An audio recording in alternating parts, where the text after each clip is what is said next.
Welcome to The Late Show. It is Thursday the 30th of October. We are live from the Revelation TV studios and you are very welcome to join us with your emails, your texts, your prayers, and I'm very pleased that I'm joined by Mandy Johnson. Thank you, Tim. Are you feeling better? That's much better than this time last week. Yes, I had a terrible chest infection and a fever, but praise God. Yeah. And thank you to all the viewers who prayed. Exactly. Yes, thank you so much. We have raised amazing from viewers. The sickbed. Thank you. Now, as it's a live show, we always try and fit in with what's happening in the news. And before we get on to our main topic for the programme, we need to read out a statement because this guy, I don't know whether you recognise him, any one of those people watching who are all very astute and observant. That is the former Prince Andrew. So that slightly gives the game away, but it's breaking news because Buckingham Palace have now made a statement. His Majesty has today initiated a formal process to remove the style, titles and honours of Prince Andrew. His lease on Royal Lodge has to date provided him with legal protection to continue in residence. Formal notice has now been served to surrender the lease and he will move to alternative private accommodation. These censures are deemed necessary, notwithstanding the fact that he continues to deny the allegations against him. Their Majesties wish to make clear that their thoughts and utmost sympathies have been and will remain with the victims and survivors of any and all forms of abuse. And his name henceforth shall be known as Andrew Mountbatten Windsor. Pretty dramatic. I mean, it's not the abdication of King Edward VIII, but it's pretty dramatic, isn't it, Mandy? It's a tragic fall from grace. Yeah, it is. From being a member of the royal family, the son of our late and dearly beloved Queen, to now no titles whatsoever, effectively a commoner. Yeah. It's quite well said, a fall from grace, because that's part of the address to a duke, it's your grace. Yes, yes. And which is unfortunately no longer appropriate.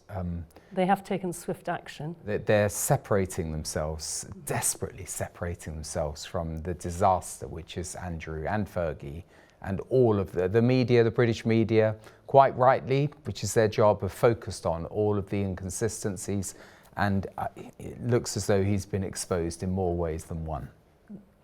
They have to protect the brand, the royal brand. Yeah. And I'm sure that even Prince William, the heir to the throne, will have had a hand in this decision making. But the order in which these words were used in the statement are very telling, don't you think? Absolutely. Yeah. So, sad news, it's not our main topic tonight, which we're now going to splash onto your screens, and it is this. Should the UK leave ECHR, the European Convention on Human Rights? Question mark. That's our topic for this evening. Absolutely brilliant banner title page. Thank you very much, Nathan, for putting that together. Just have a look at that title page again, because it is the European Court of Human Rights that we see in a schematic behind the Union Jack, and it does look as though you can't have both together. No. One's tearing the other up. Exactly. I was just going to say, I like the way Nathan's chosen a torn flag, so we are tearing ourselves away, and it's long overdue. Now, the reason we're bringing this up is because yesterday, the Honourable Member for Clacton, Nigel Farage, leader of the Reform Party, spoke and proposed the 10-minute rule bill.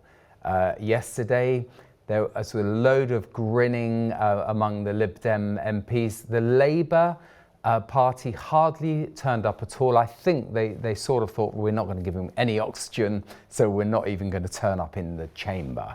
It was quite an interesting debate, wasn't it, Mandy? It was. I've also heard Nigel Farage complain in the past that whenever he's wanted to raise a question, he's not been chosen by the Speaker or the That's right. Deputy Speaker. So it was about time that he had the chance to speak, and for this 10-minute... And the 10-minute rule bill basically allows the proposer, who happens to be Nigel Farage, to speak for 10 minutes, and then the opposer, only 2 people in that debate, the opposer, who happened to be Ed Davey, or, you know, the pro-Remain Ed Davey, who spoke also for 10 minutes. So we are going to show just a few minutes of Nigel Farage in his typical sort of form, you know, managing the heckling as well as he does his own script. So let's watch this, and then we'll talk about some of the details of where the ECHR came from and why, and also the technicalities of how you can withdraw from it, and the arguments, which I'm sure you would like to bring in by your emails and texts, the arguments for and against withdrawing, which in the text of the ECHR clause is called denunciation, which I rather like. So let's just listen to a little of Nigel Farage, a rare occasion where he's speaking in the House. Deputy Speaker, I beg to move that leave be given to bring in a bill to make provision for the United Kingdom to withdraw from the European Convention on Human Rights and to make further provision in connection with the withdrawal of the United Kingdom from that convention. In many ways, this is unfinished business. On June 23rd, 2016, in the biggest democratic exercise in the history of these islands, the British people, despite being told by all the businesses and all the trade unions and much of the press and most of this House, managed, despite everything, children be quiet.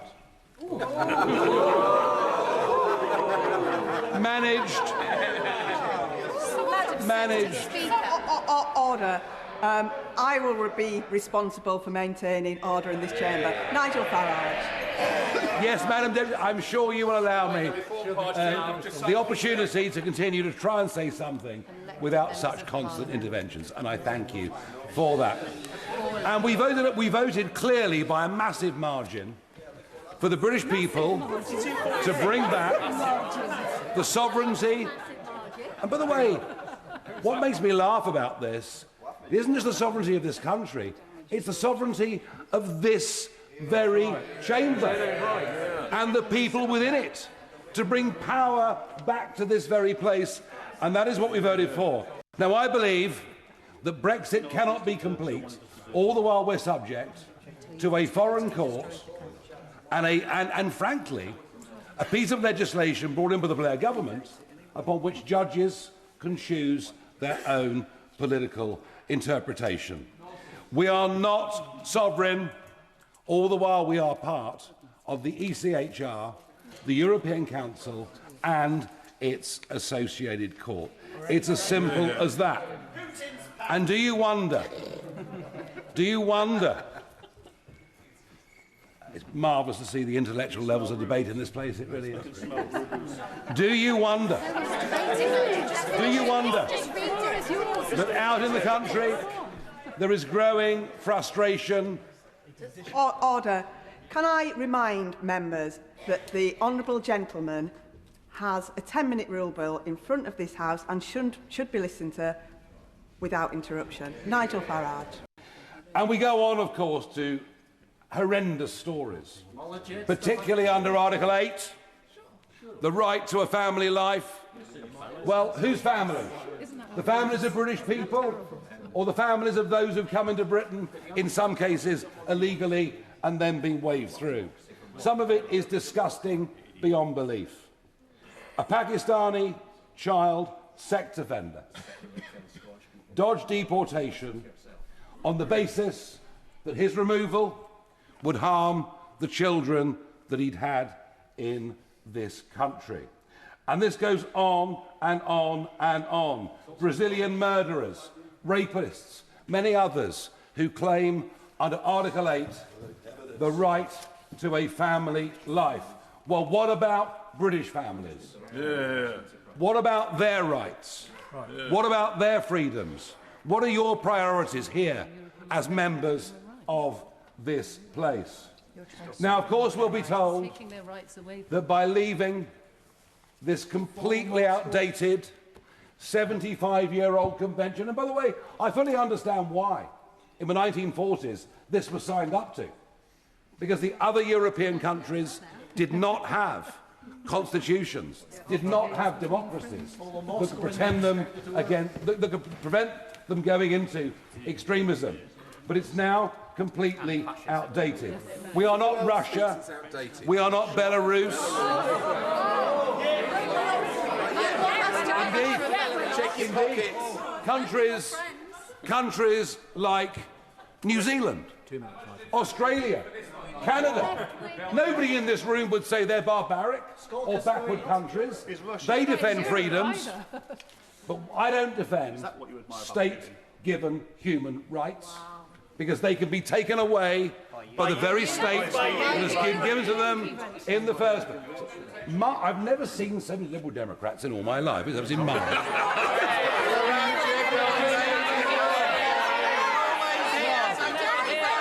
Order! Continue. I would ask the Liberal Democrats and others in this place, what is wrong with you? Do you not believe? Do you not believe? We've got a list for you. You've only got 10 minutes, mate. Do you not believe this country is good enough to make its own laws? Do you not believe we're good enough to make these rules? Or we stick with outdated conventions preyed on by human rights lawyers in this country? I move this bill will restore democratic trust and faith in this once great nation. So we have a splash of colour there in the, the fuddy-duddy benches of parliaments, and it was noticeable that he wasn't afforded respect by those members who surrounded him, and Danny Kruger had to say, show some respect. And then Farage said, children behave. And so it's, of course, there's a dividing line. They all voted for Remain, and they were defeated. And I would suggest they've used the ECHR as a rearguard fight against Brexit. It probably has been weaponized in a way that it wasn't previously, but now it's their last hope on frustrating the implementation of Brexit. The most important thing about the ECHR is that those decisions are made by not even judges, but jurists who are not fully qualified to be judges, all of them, first of all. And these jurists have not been elected. Because they're not elected, they are not accountable. They're not accountable. You can't get rid of them. The most interesting thing. And they're in Strasbourg. And they're politically active. They're activists. Now, the thing about the ECHR, we'll give you a little bit of background, and then it'd be great to see some of your emails, and we'll read them in. But, it came in after the Second World War, really on the back of the UN Universal Declaration of Human Rights, which was non-binding. And so they thought, right, we've got to have something that's legally enforceable. So we'll set up a European Court of Human Rights, and we'll set up the ECHR. Is that about it? What is the ECHR? The European Convention on Human Rights came about after the Second World War, and there were 12 signatories to the original draft. And yes, Churchill, our esteemed Prime Minister, was involved in it. To protect Europe against tyranny, or to protect Britain against tyranny? I wonder sometimes. Well, to protect Europe, and it was just the first 12 nations of the common market as it was known then. But anyway, there was good reason why we had these rights. But it gave countries the right to approach the European Court on Human Rights. And unfortunately, that was then changed by Harold Wilson. Changed by Harold Wilson in 1966, who made it available for individuals to be able to complain and bring a case. And this is the issue that we have today. So we can have effectively illegal criminals coming into the country and then claiming their human rights under the ECHR on an individual basis. If you were to look at it apolitically, you would and if you had two brain cells to rub together, you would automatically see that there is no logic in some of these rules whatsoever. Because really, in fact, the two ones, just highlight, Mandy, the two, Article 3 and Article 8. If it's about giving the right of family life to anybody, and that can include a criminal, because that is irrespective of your citizenship status. Yeah. So irrespective of whether you're a citizen of a particular country, whether you're there legally or illegally, it doesn't matter what your status is, including your citizenship status. So whether you're a criminal or not, you still have your human rights. Yeah. And in fact, I was listening to the radio on the way in this evening, and on LBC, Ian Dale was talking about how last night a human rights lawyer called him inhumane because he thought he was arguing in favour of leaving the withdrawal. ECHR, yes. Yeah, so that's the pickle that we've got into. I want to read something because you mentioned the common market. You know, who doesn't want to trade with their neighbours? But the point isn't that we joined the common market, is that they being, those who had a design to have a Euro-wide super state and control over Britain, they lied to us. Of course they did. Hoodwinked us. And yes. I want to give a little bit of Bible, and I think you've got some verses as well. But the one that sticks in my mind is the Gibeonites. Now, Joshua and the children of Israel had defeated Jericho and Ai. Famous story, and we often refer to it. But the Gibeonites were quite crafty.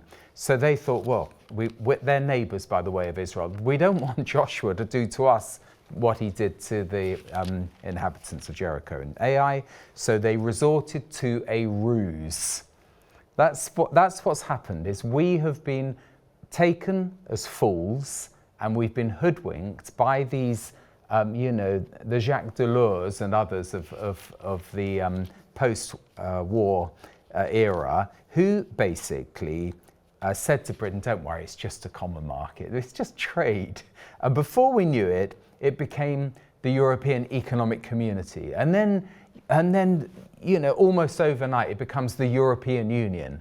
And then all of the fanatic Europhiles are saying what a wonderful thing is it, we're part of something that we never voted for. Ted Heath, hoodwinked us, and they deliberately did it. But I'm going to read a little more, because they came to, they went to Joshua, this is verse 6, in the camp at Gilgal, and said to him and the men of Israel, we have come from a distant country, make a treaty with us. So, if you're good-hearted, you think, yeah, what a good idea. Let's have the ECHR because we want to protect our neighbours in Europe from tyranny. But others have twisted it to turn it against us. And then Joshua said, who are you? Where have you come from? Verse 9, your servants have come from a very distant country. Because of the fame of the Lord your God, we've heard reports of all that he did in Egypt. And they give a nice, flattering story. And they have mouldy bread, that's dried out. And old clothes instead of new clothes. And sacks which are worn out. And it looks credible. But they lied. And 3 days after they made the treaty with the Gibeonites, the Israelites, verse 16, they heard that they were in fact neighbours living near them. And this is the whole point. But the most amazing thing is that that Joshua honoured that treaty. So they made a treaty, they were hoodwinked. And the question is, Mandy, our first question is, should we keep to the treaty? Aha. Well, here's where Exodus chapter 34, verse 12 comes in. Yeah. And this is when the covenant, Moses makes the new tablets and the covenant is being renewed. And this is what 34:12 says. take care, lest you make a covenant with the inhabitants of the land to which you go, lest it become a snare in your midst. Yeah, exactly. So we could quote Romans 13, where it says, pay attention, obey the authorities, because God has put them there. God has granted them authority. And of course, we should be obeying the rule of law. But should we therefore, because there's a treaty with the Gibeonites, should the Israelites subject themselves to the Gibeonites? No, laws? Because the trouble with Joshua is that he didn't pray beforehand. Correct. He did not pray, he did not consult the Lord beforehand. Of the Lord, yeah. Otherwise, the Lord would have said to him, bad idea, don't do it. Yeah, exactly. Right? Exactly. And in fact, even at the time of the Second World War, or following on from the Second World War, it wasn't necessary for Churchill to join those 11 other nations, France and Austria and Belgium and so on, and say, yes, let's never have a war again. I think the point is, treaties are not a terrible thing. I think we have about 14,000 treaties with countries around the world. There's a lot of treaties out there, but some are weaponized against us, and I think that's the conclusion of the Conservative Party, Kemi Badenoch. It's not just Nigel Farage, this fringe right-winger. The Conservative Party have said that's their policy. If they got into government, they would withdraw from the ECHR. Yes. So I just wonder, just as we're painting the picture, unless you want to comment further, on how we can withdraw from the ECHR. Is there something within, because we believe in the rule of law, don't we? Yes, we do. That is within this European Convention that allows a member of the Convention to withdraw? There is a mechanism, and it's called Article 58. So we can trigger Article 58, bearing in mind we've been at least a member for 5 years, and we've been a member for 75 years. But anyway, if we trigger Article 58, that allows us to withdraw. It's a 6-month process, but we can do that. I'll read it, shall I? Yes, go on. I think we can put it up on the screen. The withdrawal Article 58 is entitled Denunciation. Great title. So the main provisions include a voluntary withdrawal. A member state can denounce the convention after 5 years of being a party to it, as you said. Notice period. The denunciation takes effect 6 months after the state... I'm sorry, I'm obscured. So, sends a formal notification to the Secretary General of the Council of Europe. Yeah, very good. So that's the process. And if we carry on, there are continued obligations. So I'll read those further. Withdrawal does not release the state from its obligations concerning any act that may have violated the convention before the denunciation becomes effective. This is all legal speak. Council of Europe membership, this is interesting. If a state ceases to be a member of the Council of Europe, it also automatically ceases to be a party to the ECHR under the same conditions. In the UK, the executive branch of government can exercise its royal prerogative power to withdraw from international treaties. Quite interesting, the Council of Europe membership, because did I hear correctly that he did say, Farage, that we should withdraw from that as well? Yes, he did say that as well. We should withdraw. There's no point being in the Council of Europe if we are pulling out of the ECHR. Yeah. There is no requirement. It's just going to create extra bureaucracy. It is supranational. It's a kind of... It's a model for a global entity, isn't it, the EU? For global institutions, for basically non-democratically accountable institutions. Who votes for the Council of Europe members? Not the ordinary taxpayer. On what, do we have a vote on what they decide, Not at all. Within their corridors of power? Not at all. Next, on constitutional implications, do you want to read this? Yes. It says, withdrawing would require repealing the Human Rights Act 1998, a process that is intertwined with the devolution settlements in Scotland, Wales and Northern Ireland, and secondly, the Good Friday Agreement.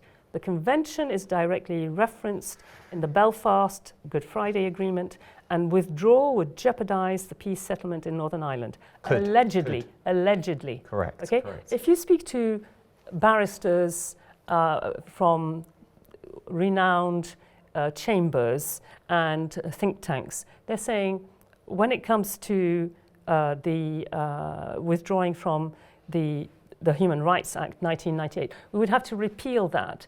That was brought in by Tony Blair. Yeah. Tony Blair.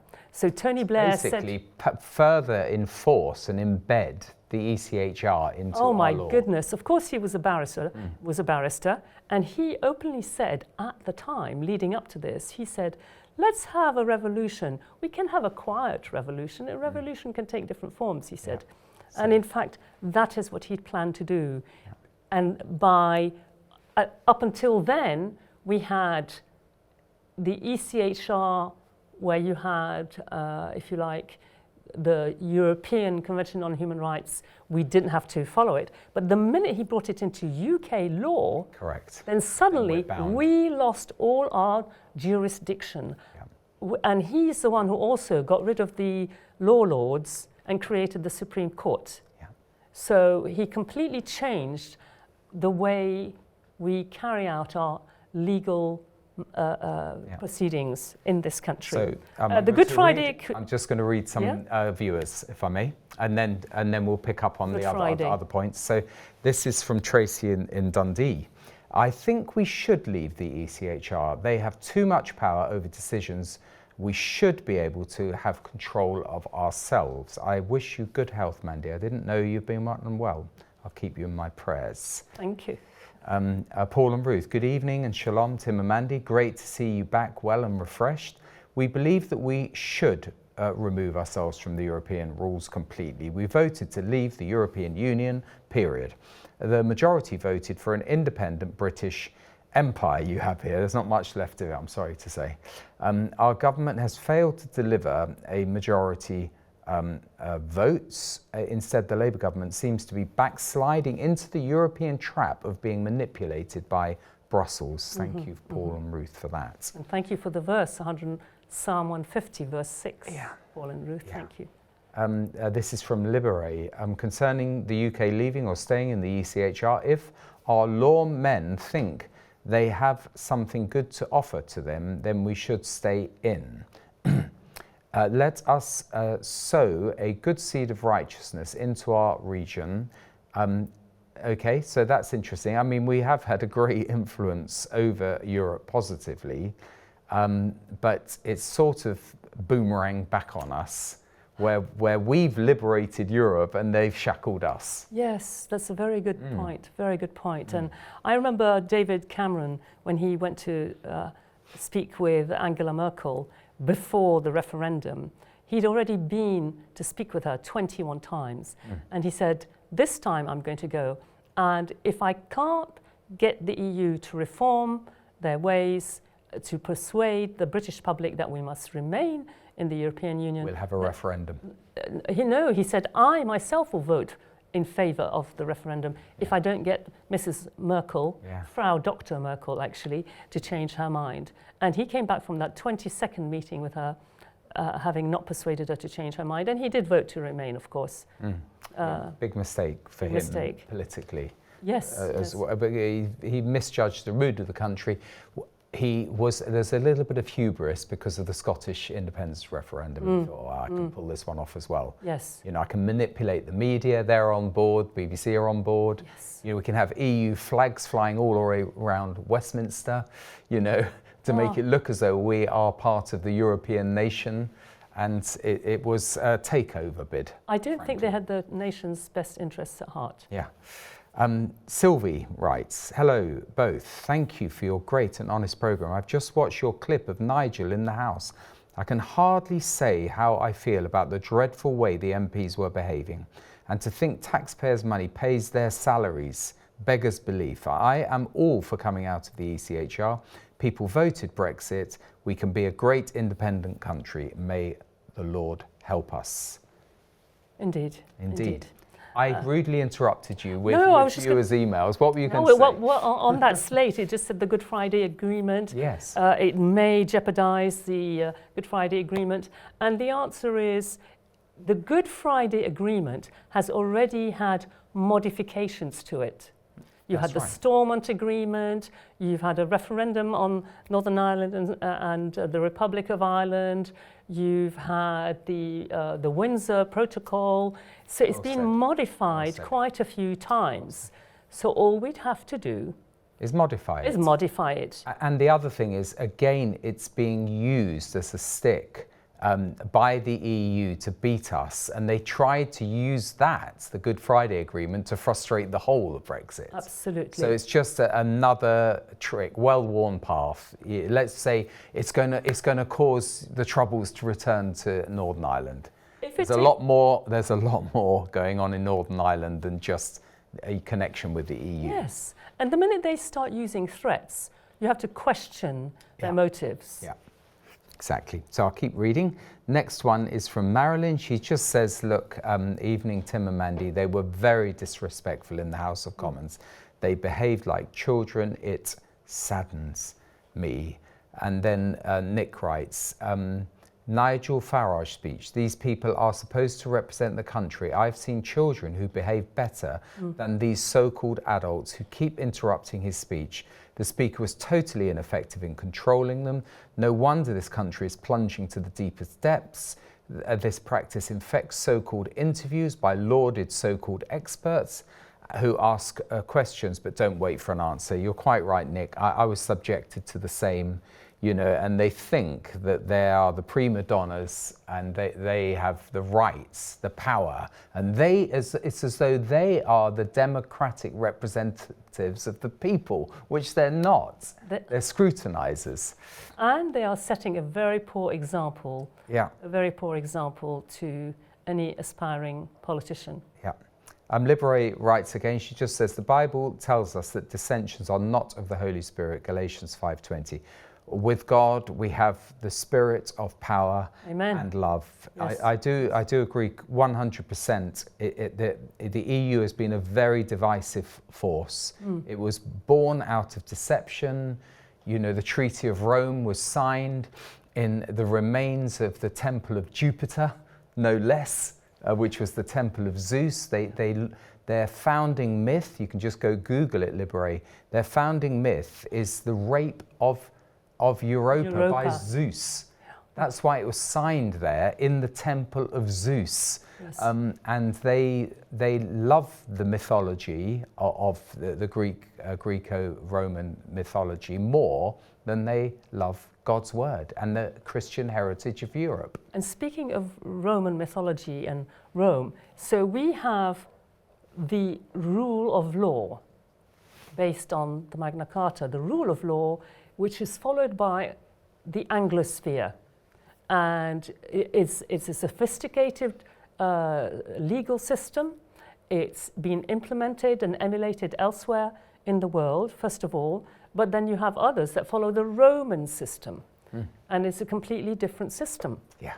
But of course, talking about the EU, of course, their parliament building was modelled along the picture of a famous painting where the Tower of Babel was left unfinished. Yeah, exactly. So they were left, let's finish what Babel began, right? It's quite deep, isn't it? Yes. It's shocking, actually, that Christians have just been, and not just spurned, we've been insulted by this new entity called the EU, and building the Tower of Babel, come off it, wake up.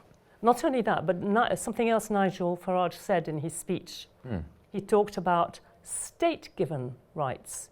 Very well said. And in fact, immediately I thought, really, we need God-given rights. Absolutely, and that is important, and that is. And we don't have this notion of human rights is actually a trick, because it's, as you say, it's state-given or it's conferred by someone, but a human right is something that's innate, given by our Creator. Absolutely. The right to life, Absolutely. liberty, and the pursuit of happiness. Let's say, you know, it's it's the right to a family life, the right to have a mother and a father. That's a children's right. Yeah. But because they've created their own model or creative model of rights, they can create whatever they want and take them away.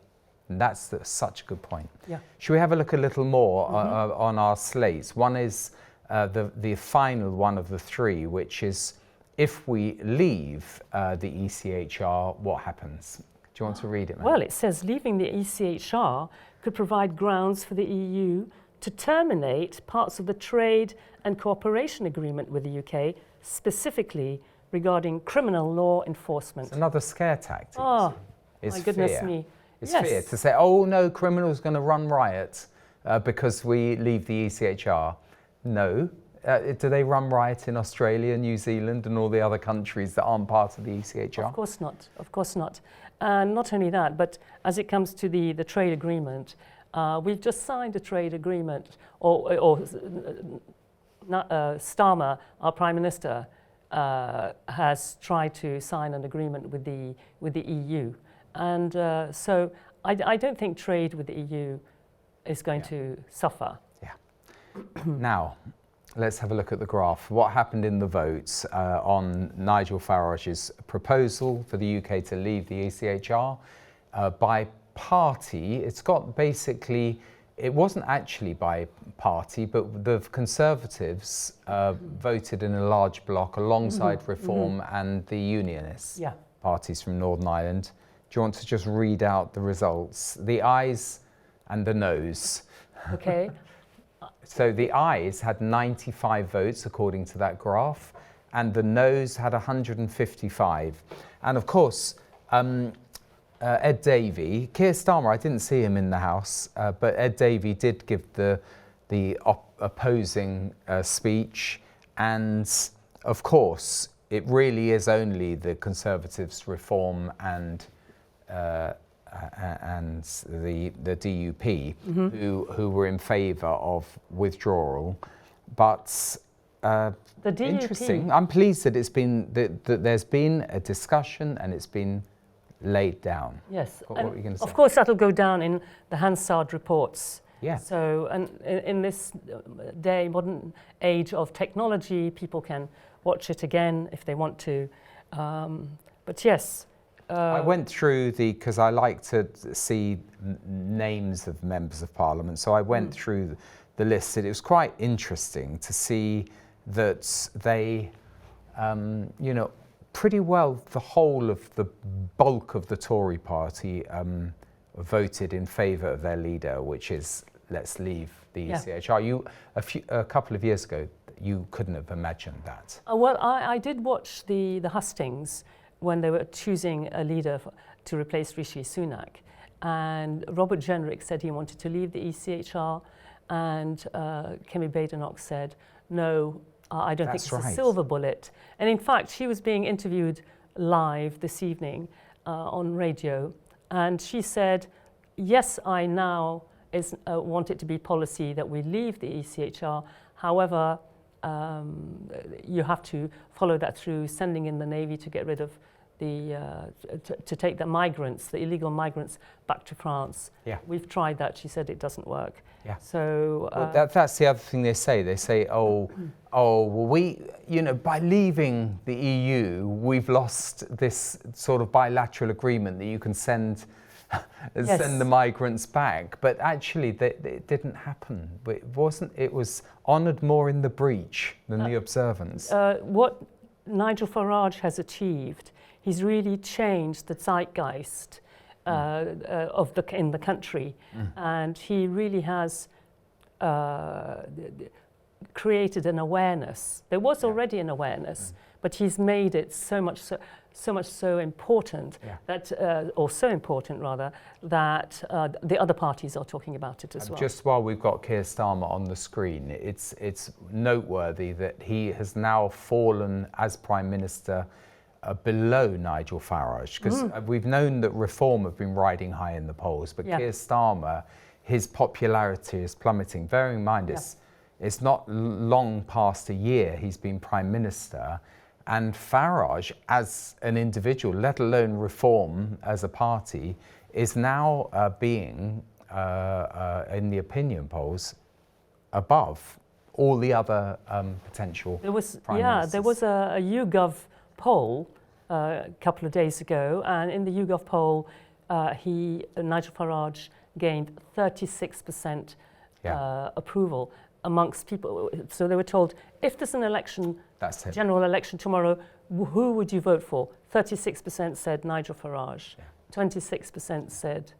So no wonder they were trying to shout him down in the House. The Lib Dems, who are not a serious party of government, they're thinking, well, we will get popularity. Look at this is Ed Davey in the last election. He just did publicity stunts. There was no discussion of policy with the Lib Dems. It was just, isn't that funny in a boring election campaign? Yeah. But no, they're not a serious party because they're trying to build their popularity on an anti-Farage vote. So that's pretty petty. Let's read a few more emails. Lynn writes, lovely to see you back, Mandy. Yes, in my opinion, we should leave the ECHR, and in my opinion, we should never have been in it. It's not rocket science. The lack of accountability to the nation, as described by Mandy, is breathtaking. May I also add that those members sitting behind Nigel came across as very childish and a very poor representation of those who hold public office. Mr. M said, millions of our British forces have died fighting for this country to keep a Christian belief.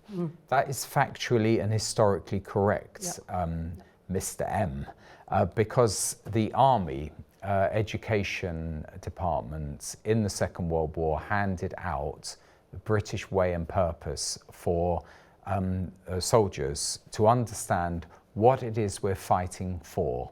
And within that book, it says that we're fighting for Christian civilization. And it even defined what the Christian gospel was. It was detailed. So you're quite right that they actually fought for our Christian way of life, which has been abandoned by successive governments. Well, the laws of our country are based on the Ten Commandments. That's it. Yeah. That's it. And the common law, it's all been built on Magna Carta, which was built on the Ten Commandments. Even Tom Holland, in his book, when I say even Tom Holland, he's a great historian, but he says, look, most of the modern Western world has been built on Christianity.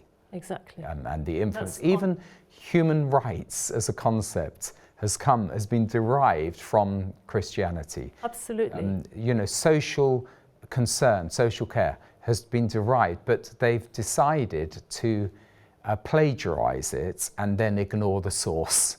And that's how the modern world, they've ignored God, they've ignored the source, and they've plagiarized all the best bits of the Bible, and they've incorporated and said, look what we've achieved ourselves. And what the ECHR does, apart from it being unaccountable, right, is that it really seeks to control, and it's not fair in any way. So we're told in Isaiah, and we're told in, I think is it Amos? No, Micah, in Micah, that the Lord tells us to do justice and to seek justice. Yeah. And in fact, in the ECHR, there isn't really justice, right? So if you kill somebody, if you murder, right, you should be paying the penalty for that. And the murderer has equal rights under the ECHR. He forfeits these rights. He forfeits these rights. He forfeits the right to a family. He forfeits all these rights. So he is aware of what he's doing, and that is wrong, especially if he comes to a country where he knows the laws are different. Yeah. But here we are. So it was well-intentioned when it was first drafted. The UN Universal Convention, Universal Declaration of Human Rights, it's all about protecting us from tyranny. So we don't want tyranny by the back door, to paraphrase Margaret Thatcher. Having rolled back the frontiers of tyranny in the Second World War, why do we want to allow it back in through the front door, by the back door, by usurping, our traditions and our laws. Martin says English law is set by precedent, and if ECHR is abandoned, then you must go to human rights law under English law pre-1948. What does that say about family law? Very good point. Is English law that needs changing to accommodate where society is today, not yesterday? By the way, they say, but you're mistaking the fact that it's English domestic law with the Human Rights Act. So, so it's nothing to do with Europe. It's exactly what you said, what Tony Blair did. He made it, is very cleverly intertwined it with British law. Yes. But British law, historically, isn't what some clever lawyer thinks it is. It's years and years of precedent and applying common law. Yes, absolutely. And what I was going to say, it doesn't matter how old these laws are, okay? So the Ten Commandments, millennia old. What matters is the power that a law has. So, for example, thou shalt not murder. Because in fact, it doesn't say thou shalt not kill in the Hebrew. Thou shalt not murder. For example, thou shalt not commit adultery. These are laws that stand the test of time over millennia. That's right. It's not because it's old that it's expired and it suddenly doesn't work anymore. And we ignore these laws at our peril. Absolutely, absolutely. We've had now decades of activist judges who don't respect God's law.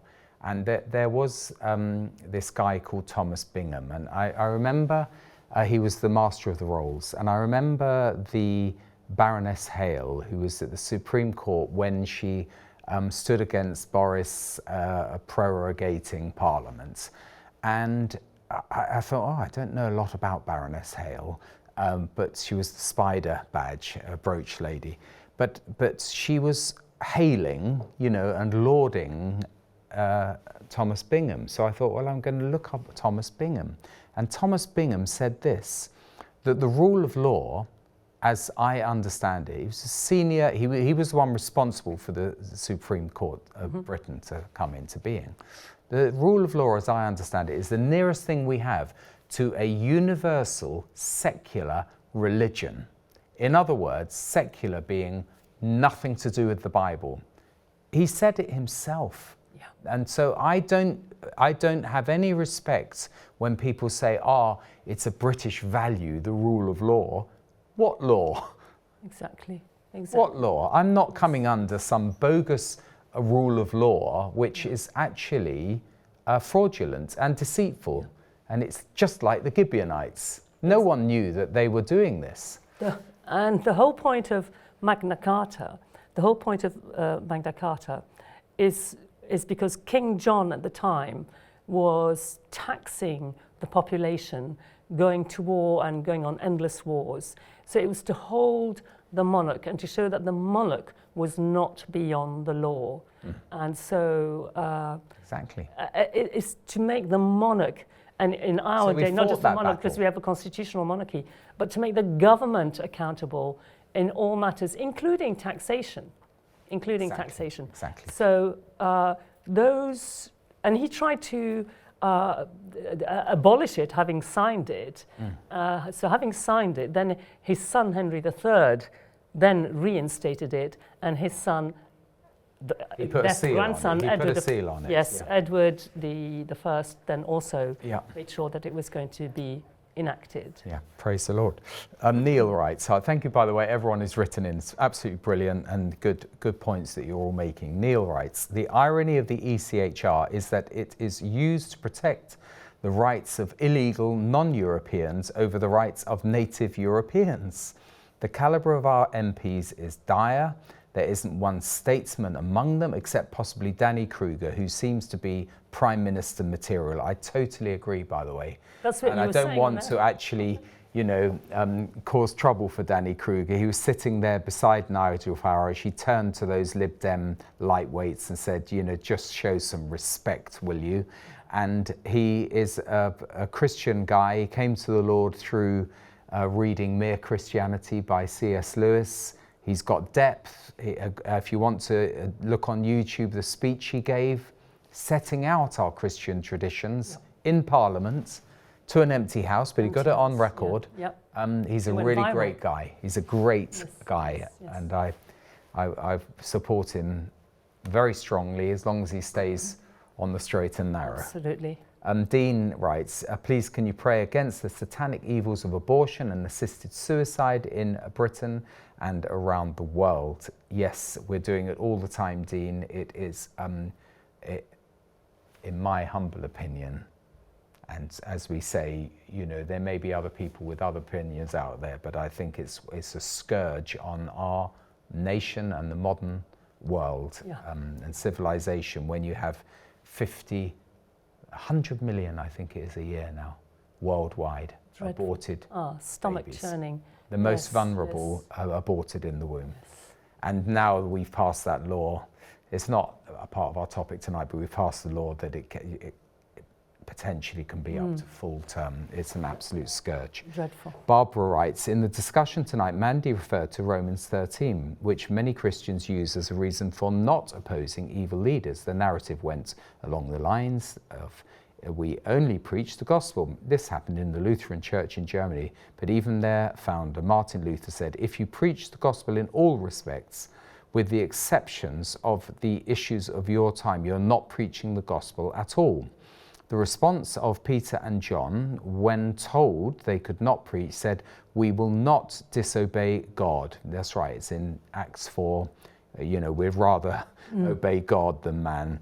The ECHR stands against God's will. We need to leave. God bless, from Barbara. Yes. Julie writes, good evening, Tim and Mandy. While Starmer is Prime Minister, we won't come out of the ECHR, as he is doing his best to drag us back into Europe while he spends more time out of our country thinking he is a great statesman. The man is untrustworthy and not a great leader at all. Thank you, Julie. I agree.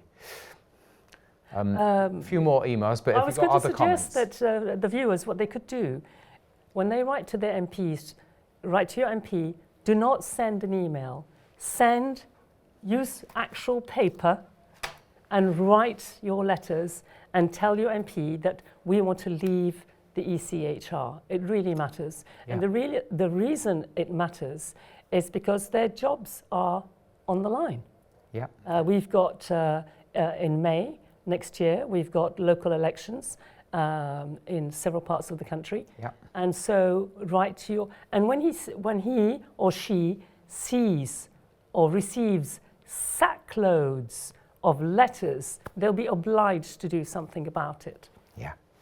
Martin writes, Danny's constituents are still waiting to be asked if they consent to his switch of party from Tory to Reform.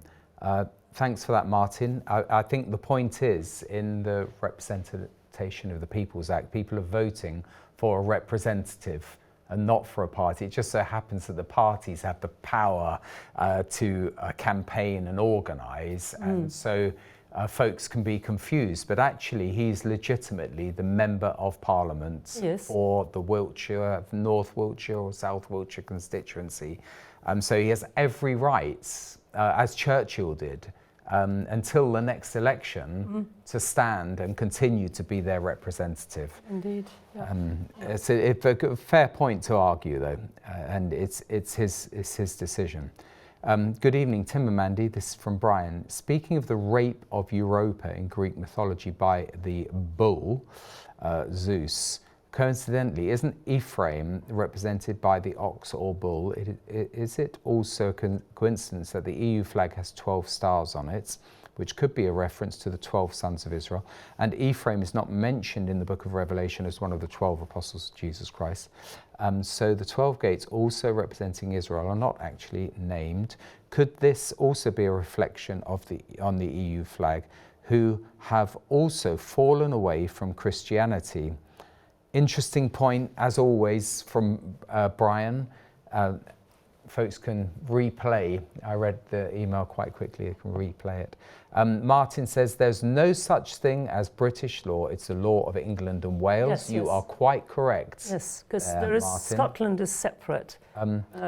So yes, it's England. Dori writes, Ben Habib, leader of Advance UK, echoes exactly the views you're putting forth. Also explains how we get Northern Ireland to sever all ties with the EU. Thank you. That's from Dori. I think it's very sad that Ben split away and Rupert Lowe split away. If you fragment, and factionalize the small group of folks who are fighting for British heritage and British traditions, it weakens the argument. It does, sadly. It does. Libere writes again, so this is your third email. No one can say I don't read out emails. For perseverance sake, we need to stay in the ECHR to reap the fruit of what we have sown and help make the necessary adjustments towards perfection. If we faint not, we shall reap a good harvest. By trying to save our own life, we risk to lose it. But if we lose our own life for Jesus' sake, then we shall find it. I do agree with that on a personal level, 100%. I'm not sure it applies to a national level, that we should sacrifice all of our Christian traditions, and that good will come of it, because we've laid down the life of Britain. Yeah, we have. Which is what we're doing. We're pretty close to the wire here, Mandy. I'll read a little more. I was brought up in the Winston Churchill era, Cynthia says, though I was only 5. And when Winston Churchill called for a day of prayer, actually the King called for the day of prayer, but Churchill absolutely supported it. I can't see Starmer doing that. As we call him a wet fish, Maggie Thatcher was no different and closed a lot of steelworks down, etc. Theresa May got rid of thousands of police. I've sent emails to my local MP in our village, and he has always answered them, more so over the assisted dying he brought that up in Parliament and sent me a copy of the letter. And Frankie says, Exodus 12:49, one law shall be for the native born and for the stranger who dwells among you. We're in the last minute, Mandy. Exactly. But we've covered a subject that not many people would cover. Indeed. Thanks to Nigel Farage. Well, it's been an enjoyable, stimulating show, and thank you for all your emails, everybody, and thank you for joining in, and thank you for your good wishes. They're very much appreciated. And thank you, Mandy. You always, when we think and pray about the subject, you always do the research, and so we've come up with some interesting information there. And we don't worship any nation, but we want our nation to be under God and under his laws. So bless you, and thank you for joining us. Thank you, Mandy. Amen.